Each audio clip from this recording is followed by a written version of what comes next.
Good morning, everybody. I'm glad to have you here today. If you want to follow along with me, we will be back in the 31st chapter of Proverbs as we come near the conclusion of the book and the story of the virtuous woman.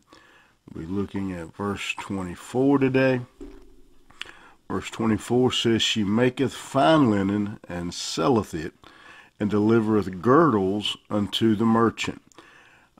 The virtuous woman, this woman that has been described now throughout most of this chapter, one other characteristic that she demonstrates is that she makes clothes for her family, and she also sells clothes for others, and that they are good quality, they are made well, and those who are passing through, the vendors, the merchants, recognize the quality and want to purchase what she has for sale here. And so we have a simple lesson here today that, contrary to what some may think, even in Old Testament times, women contributed financially to their families. And again, the author here doesn't seem to think anything of it. He doesn't condemn her for it. Doesn't say anything bad about her being involved in an honest day's work, making an honest living, and helping to provide for her family. In fact, we see of others in the Bible, we see of others in Middle Eastern history that was a fairly common practice for women to sew and to make clothing and sell and contribute to their family. And so there's certainly nothing unscriptural about a lady working to help provide for her family.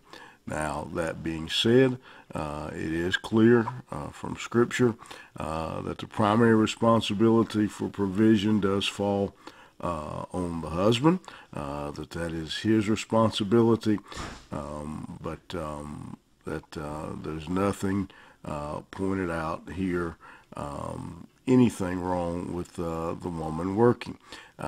And times change, customs change, and especially in our day, it's not only common but usually necessary for both to work. And many women are very skilled and want to have an actual career, not just some little way of on the side of making money, but actually a career that they could stand on their own if necessary.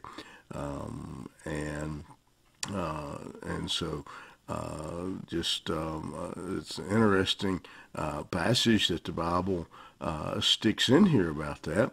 But again, we see that this woman, she works. It appears primarily she worked from home in making clothes and selling them to the public, and making those clothes available for others. But I think if we're not careful, we can get caught up in the clothes making and should a woman work in the home or out of the home, or all those kind of things. When I think there's a bigger lesson being taught here, in light of all that has been said in the remainder or in the previous verses about the virtuous woman, what we see here is a woman that is willing to do what is necessary to provide for her family. If that means sewing clothes and selling them, she sews clothes and sells them. If her children need tending to, she tends to them. This is a woman who has her priorities correct, who knows what matters, and pursues things that truly make a difference and matter for her and for her family. And I think that fits the general tone of what we've read about this woman way better than getting into an argument over whether or not it says you should work or shouldn't work. I think the lesson is that the virtuous woman, the godly woman here, does what she needs to take care of and provide for her family. And I think that's the tone of the remainder of this description of the virtuous woman. And thank God for women that a lot of us would say we had that kind of mother, that kind of wife. That we've got women around us who. I love that old saying that says when there's only one piece of pie left, it's funny how suddenly mama's not hungry. But it's amazing how the women will do what it takes, whatever is necessary, to protect and to serve and to look after their families. And thank God for them and for what they do.